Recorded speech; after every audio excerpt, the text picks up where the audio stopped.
Hey, I'm Kelly Kotanidis, and welcome to Online Business from Scratch, where I'm taking you behind the scenes as I build my new online business from scratch to a full time income while making sure it's a great fit for my traveling homeschooling life.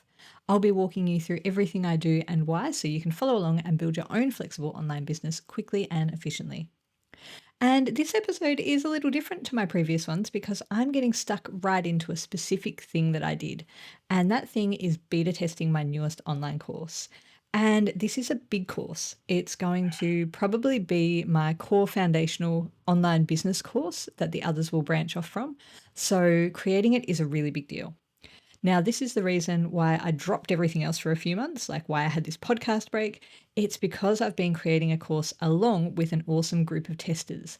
And now I'm going to show you behind the scenes and go through all the details of beta testing, why I do it, how I do it, the numbers, all the things. So this episode is going to be a lot longer than normal. There is a blog post that goes with this episode, and you're going to want to have a look at that because I've got links to everything, screenshots, all the good behind the scenes stuff, so you can get a really clear idea of what I've done and how you can do it yourself. So please check out the link in the show notes for all of those extras. And in that blog post, there is also a form where you can sign up to join the waitlist to beta test a possible course about beta testing. So that sounds confusing. So, the info in this podcast and blog post will give you a pretty good overview of what beta testing a course is and how to do it. But if you want it laid out step by step, I can create a course for you. So, if that sounds good to you, please go and sign up, join the waitlist. And when I decide to do that, you will be the first to know and you will get the opportunity to test it along with me. And if you have any questions about anything in this episode, please just go and ask in the blog comments or Spotify comments or the YouTube comments, like wherever. It doesn't matter. Just drop it somewhere and I will see it. And also, please share this with anyone you know in online business. This is a pretty useful episode, so feel free to drop it into your favorite entrepreneur community, tag some friends, share on your page or profile. I think they'll find it pretty valuable and it also helps me reach more people. So thanks so much if you do that. All right, now let's get into exactly how I just finished beta testing my online course. As I mentioned in the last episode, I started a part-time job a while back. I kind of accidentally fell into this really good job. So I took 4 weeks off my business, and for the first few weeks, I was just wrecked by work. So I didn't really think of my business. I was adjusting to all the new stuff. But about 3 weeks in, I started to get used to it and I revived a little and I started to think, well, what next? What can I do with my business? And I really had two choices. So I could keep it how it was while we were traveling, keep it low stress, focus on my work, like my 3-day a week job that I'd got instead, and just potter along in the business, doing free things and small things and keeping it really minimal. Or my other option was I can go big and make a decent course that I can sell for a decent price. And I talked about this with my husband, and my husband said, why is this even an option? Stop dithering, just make your bloody course. And we had a few conversations about it because I was worried about the time commitment mostly, because I do tend to get burnt out pretty easily. And so I didn't want to commit to something that would exhaust me and turn my life to hell. And he said, look, don't worry, we can make it happen. He was happy to take over whatever he needed to do to help me get the time because realistically, he loves the magical internet money as much as I do. We have huge plans to, go travel overseas and do all these through hikes and heaps of trail running and stuff like that. So he is fully in support of whatever I need to do to make that a reality for us when the kids are older. So yeah, big shout out to the husband for taking over a lot of the day-to-day stuff for me for the past few months. So he did give me a huge kick up the bum and said, look, you've got enough free stuff. You've got a small product. It's time to start making stuff that will actually make you decent money. Something bigger, something more valuable. Just do it. We will make it fit, but you're going to need to do it sometime. So the sooner the better. And he was right. And I knew he was right. So I started looking into it. So the course he was talking about is an online business foundations course that I had been talking about for ages, probably years before I even started this business. Because as I've gone through all of these multiple businesses, I've really been able to see the basics, like the foundational stuff that everyone needs that just really, really works no matter what you're doing. And so it's a course that people who are new to all this online business stuff can go through step by step and skip the distractions and the time wasting stuff and really focus on making that business foundation really solid. and specifically for evergreen and passive income. So in it, we're creating the setup that will allow you to get traffic and sell products with minimal input from you so you can have a decent life and do what you want instead of working stacks and stacks of hours every week. Because it's not especially hard to do that, but it's hard to know what to do and how to do it because there are so many shiny things out there that you just don't ever need, or you don't need to do it all at the start. But because I've been doing this since 2015 and longer if you count selling handmade stuff online, I know what works in the long term. I've seen so many trends come and go, but I've also seen the sort of stuff that is absolutely timeless and will keep repaying you for many years. So that's what the course really focuses on, having the great topic and solid content foundation and great product plan, and establishing all of those evergreen strategies that will keep bringing in passive income for years and years. So creating this course meant beta testing because I always test my courses. And this means I sell it for a low price to a small number of very interested people, and I create it as we go along. They get forever access to the course at an excellent price. They also get lots of help from me along the way. And in exchange, they provide feedback that helps me build and shape the course to suit them. And it also gives me accountability because I've promised it to paying customers, so I have to do it. That time pressure is there, and I can't just keep putting it off or stop when it gets hard. Now, I beta tested my first course all the way back in 2017. That course was Zero to Homeschool, and it just worked so well that I've kept doing it. I've kept creating along with paying customers who helped me create the course by being there and doing it and giving me feedback along the way. Now, I was still a bit hesitant to commit to testing a big course because of the time commitment. So I went to the messy Google Doc I had of my course outline with some of the content drafted in it. It's just kind of like a brain dump document that I do. Whenever I have an idea for something, I'll go in and I'll just put all my thoughts in there. And then if anything pops into my head at random times, I've got that doc there and I just go and add it in. So it is pretty messy. But I played around with that a bit, and then I drew it all up on a whiteboard so that I could see what I would be committing to. And the idea was growing on me then, so I started to think of the logistics, like what would I include exactly? How many people would I need? How long would it take? How much would I charge? All that kind of stuff. And it was still all looking pretty good, so I started to get excited about it and I decided to do it. And once I decide to do something, once it catches my interest, I tend to hyper focus on it. So the next step was to see if there was interest by pre-selling it. So after deciding to create the course, the next step is not creating the course, it's pre-selling it. I had my outline, that was enough to start with, and now I needed to see whether people actually wanted it enough to buy it. So the first thing I did was an email to my email list because I already had a wait list for this course. I'd mentioned the course here and there and said, sign up if you're interested in testing this course one day. So I emailed the rest of my list and said, hey, I'm going to do this really soon. If you think you might be interested, click this link. And that link automatically added them to the waitlist group. So I sent that email out and I moved on to the next step while my waitlist increased in the background because I needed to give people a few days to have the opportunity to see the email and click on the link or not. I then created a sales page, which I will link in the blog post. And that meant I had to get really clear about what I was and wasn't including, the structure, the timing. I had to have it all laid out really clearly so people could decide if it was right for them.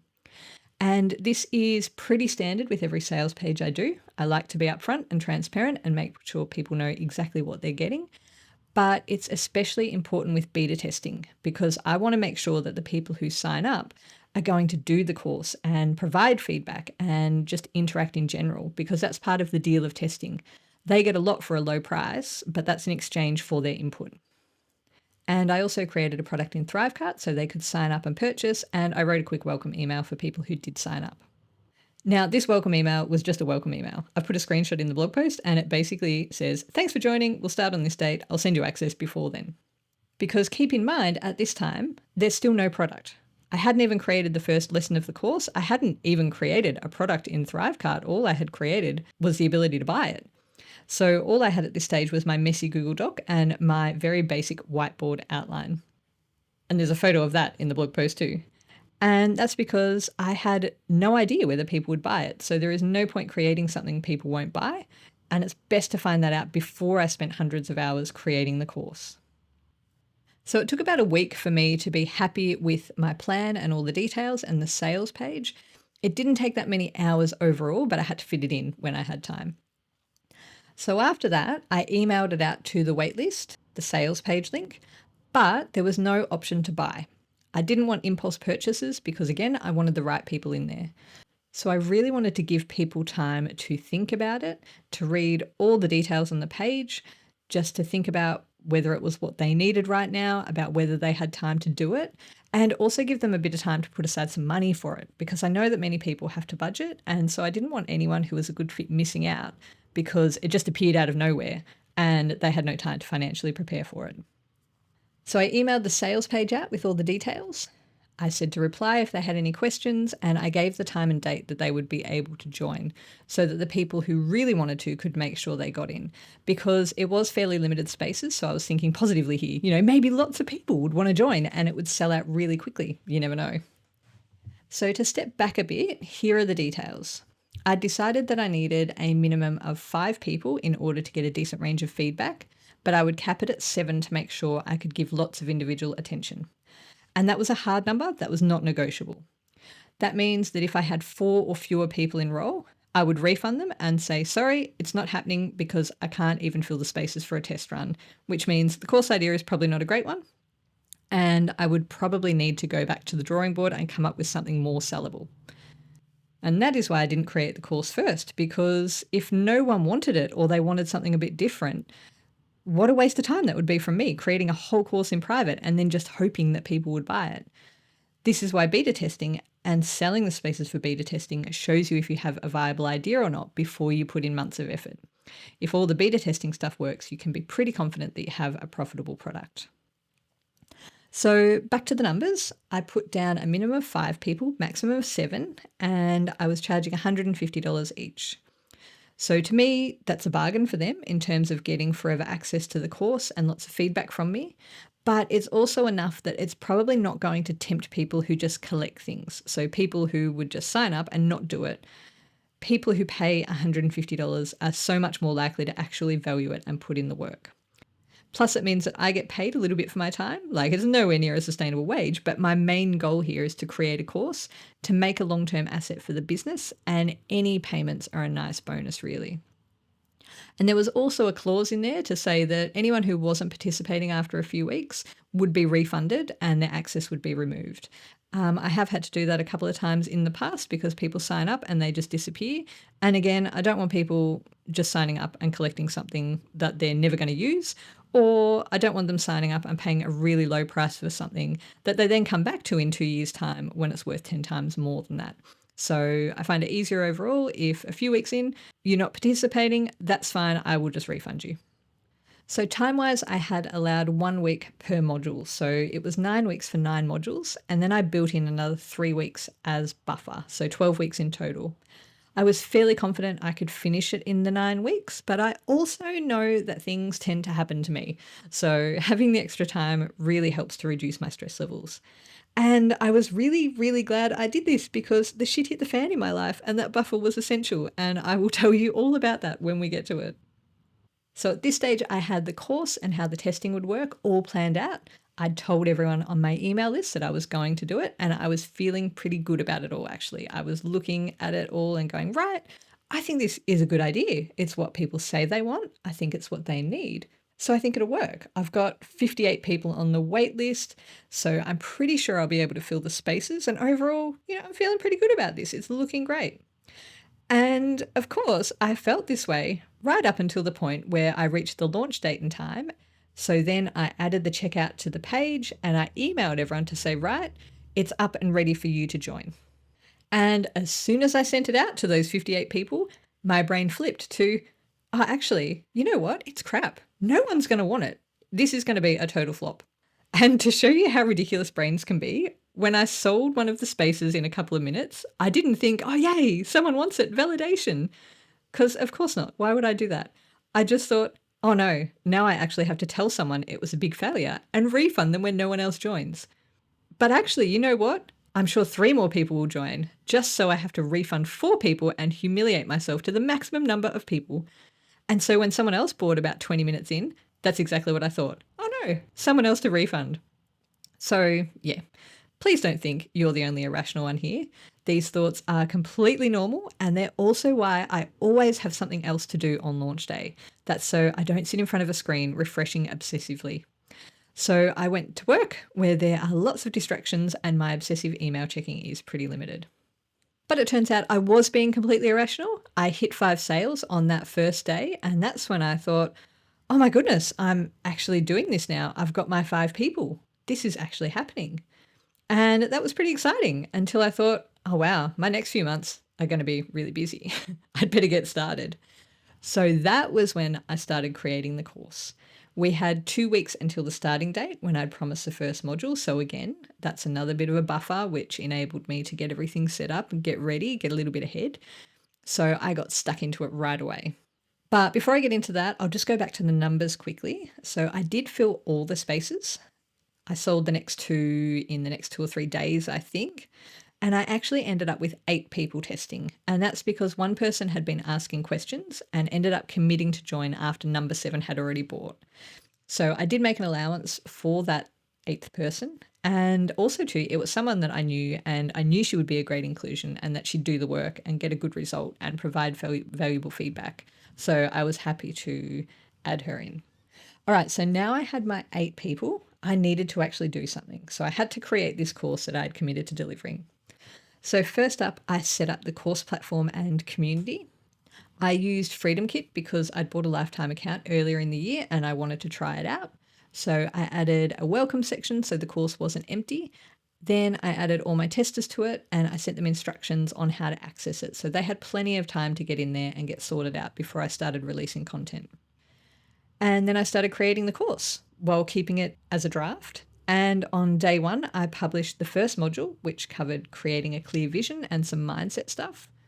And in amongst that, I also scheduled in some live sessions. So we did a live meetup kind of thing once every 2 weeks. And I also just did all the little bits and pieces in the background. There are lots of moving parts to something like this. So I just kept ticking them off until it was all set up properly.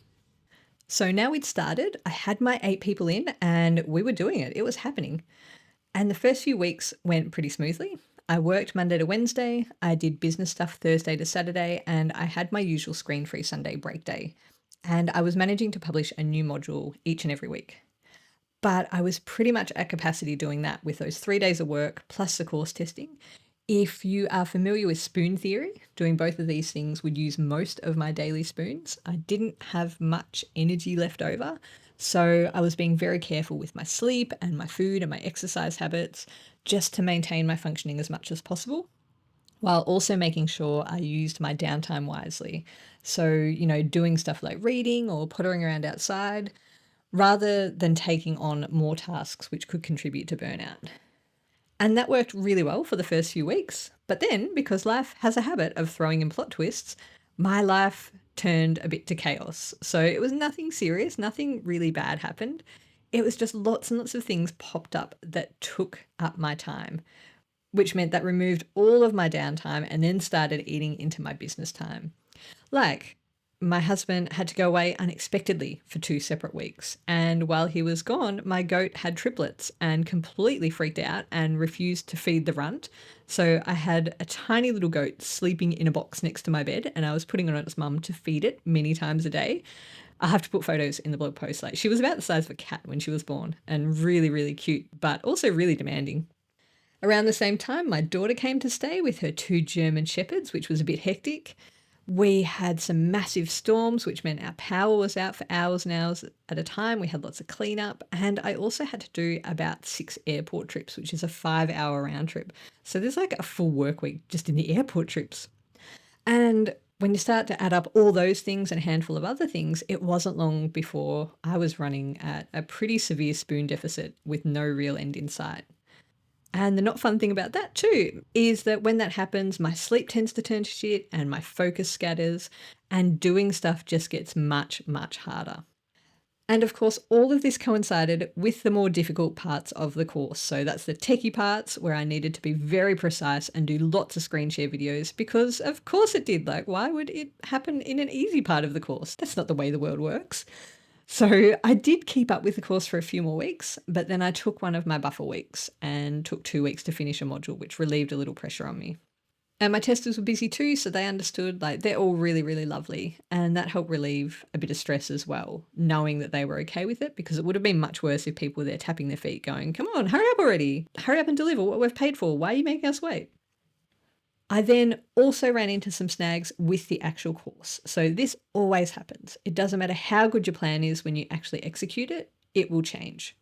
In this case, it means I started creating some sections and then thought, oh, hey, this should be sooner in the course or later in the course. Or I came up with extra bits that were essential that I hadn't thought of in the original plan. And so I ended up rearranging everything, which made it hard to keep track of where I was actually up to. And so in the end, I just said, right, sorry, everyone, I've lost track of the modules. I'm just going to create what I can when I can and publish it as I go. And again, everyone was happy enough with that. I was still ahead of them, so it didn't really change what they were doing.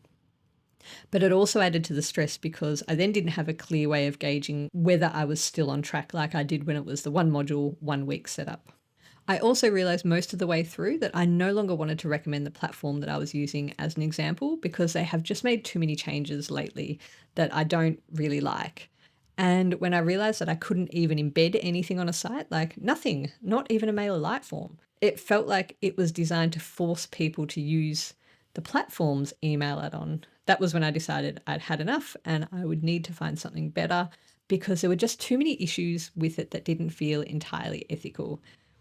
And that was pretty devastating because it means that I will need to redo many of the videos before I finalize the course and launch it. And so I also spent a fair few hours trialing a couple of other platforms in order to have something to recommend. So I think I've found one. It looks great and I'm cautiously optimistic. But again, it was just another spanner in the works. It was something else that threw me off and chewed up more time. Now, you may be thinking that this course creation stuff sounds horrible, but realistically, most of the time while I was making the course, I was having a good time.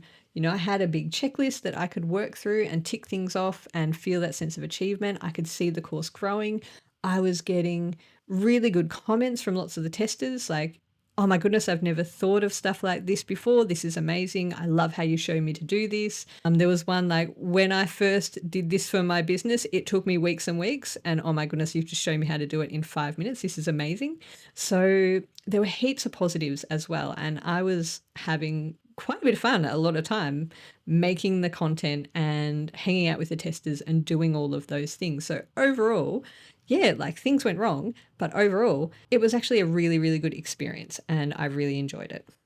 All right, so coming up towards the end, in the last few weeks, the life interruptions had calmed down a bit. So my husband was back. My teeny tiny goat was feeding from her mother and living with the goats instead of me. The weather had calmed down. The dogs were all getting along. And I started to have a little bit of breathing space. So it was still full on, but the last few weeks were definitely much more manageable than the middle of the course. Now, I'd originally said that December 6th would be the latest date we would finish. But as we got closer, I realized that I might not make it. And I absolutely hate missing deadlines. Or actually, I miss my own personal deadlines all the time and it doesn't bother me. But I really hate missing deadlines for other people. So I didn't want to miss this one.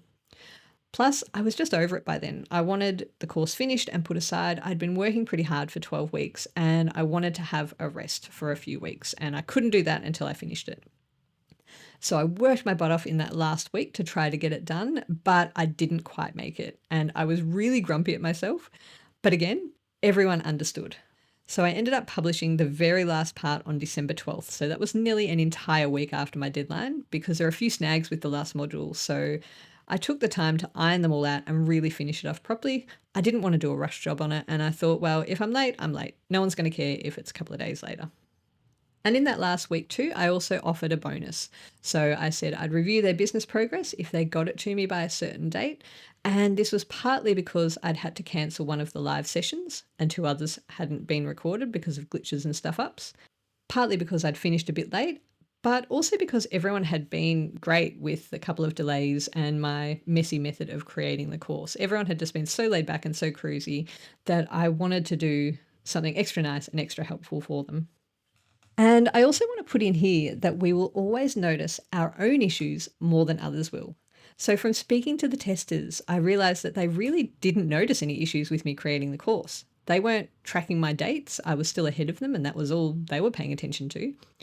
And I always told them exactly what was going on if something was delayed or I'd shifted the course structure. So to them, everything was going smoothly and it was just a natural part of what I was doing. So it was only really me that was obsessing about being late or thinking I was doing a crappy job. And this has happened to me other times as well. So, for example, I remember organizing a summit, but not being able to give it my full attention. And the presenters were always like, "What do you mean? I hadn't noticed anything. Like, it all looks fantastic from my end. It's going really well from where I'm standing." So, try not to beat yourself up too much if you're doing a big thing and it feels really chaotic, because the chances are that people are not even going to notice. They're just going to assume that everything is ticking along nicely on your end, because from their end, it still looks pretty good. All right, so I wrapped up the course 2 weeks ago at the time of drafting this. So I still have to send out the final feedback form. I'd still have to review the submitted business ideas and progress from the testers. And then I need to redo the entire bloody thing because the thing with beta testing is that you end up with a really good first draft, but it does all need to be reviewed and polished before it's finalized and ready for its proper launch. But I've been really enjoying having some time off. Beta testing was pretty intense, and so I think it's important to follow that up with some more relaxed time. I definitely can't go full speed all the time, so I've had a bit of a break to refresh and catch up on some other stuff, like this podcast, before I get stuck back into finalizing the course. But the huge positive now is that I have a nearly finished big course. So I haven't set a final price for it yet. I haven't even got a name for it yet. I don't know. I'm thinking Online Business Foundations or Evergreen Essentials, or I don't really know. I've got a random list of words at the moment. If you have any great ideas, let me know. So yeah, I have no name. I haven't set a final price yet, but it will start out at multiple hundreds of dollars. And it's evergreen stuff. It is definitely based in those timeless strategies to build that really solid business foundation. So this course is going to be a huge long-term asset to my business. It is definitely well worth dropping everything else for a few months and having life be a bit hectic for a while. And that's really the big picture thinking that helps people succeed in business, because this podcast, it's great. Lots of people listen to it, but in the long term, no one will notice me disappearing for a few months. It's just a blip. But I will have this course for years. So now that core content is there, it will just need updating and polishing regularly, and I can just keep selling it over and over and over again. So if there's a big thing you could be doing, something that will really move your business forward, like creating a course or some other big digital product, then I really encourage you to work out a way to do it. And if that means you have to drop a few things for a while, so be it. Don't feel guilty about pausing your podcast or ditching your social accounts or not posting on your blog or even not emailing if that's what you have to do. My evergreen email sequence ran out for the first group of subscribers and I just didn't have time to add more emails on, so I didn't, and they missed out for a while. Just do whatever you need to get that big thing done, because it really is those big things that will help you scale your income. All right, so that's where I'm at right now. I've got a few more things to finish up. I've got to go over it and polish it again. And hopefully I'm looking at launching sort of late January, early February in about 4 to 5 weeks' time. Haven't set any dates yet. I really need to sit down and do that and give myself a deadline. Now, if you're interested in this, don't forget the blog post that goes with this episode. It's got links to everything. It's got screenshots. It's got all the good behind the scenes stuff so that you can get a really clear idea of what I've done and how you can do it in yourself. So the link to that is in the show notes. I would love to see you sign up for my waitlist and get the opportunity to beta test a course about beta testing. If you also want to get paid to create a product and to know that the product you're creating will actually work for your people, then you'll want to be on that list. So sign up now. I might not do it for a little while, but I do get around to these things eventually. And if you remember where I talked about just mentioning the waitlist for my course that I've just tested, this is an example of me doing it again. So whenever I did workshops or anything like that, I'd go, hey, yeah, I'm thinking about creating this course. Go sign up for the waitlist. That's where those 58 people came from. That's where my testers came from this course. So feel free to mention all these random things that you're thinking of doing. If you don't end up doing them, no one will probably notice. But if you do want to do them, then you've already got a group of interested people ready and waiting for you. All right, so if you have any questions, you can ask in the blog comments or the Spotify comments or the YouTube comments, wherever you are, just drop it somewhere and I will see it. And again, if you found this really useful, please share this with people you know in online business, maybe your favorite business community. I think they will find it pretty valuable and it also helps me reach more people. So thank you very, very much if you do that. I really appreciate it. All right, So that was huge compared to normal. Thank you so much for hanging out with me right until the very end. Please let me know what you think, and I'd love to hear your comments and questions. And I will be back next time with my 2024 wrap up because it's time to see how the first year of my new business went overall. I'm a little bit nervous about that, but I will do it and I will show you all the details. So I will see you then.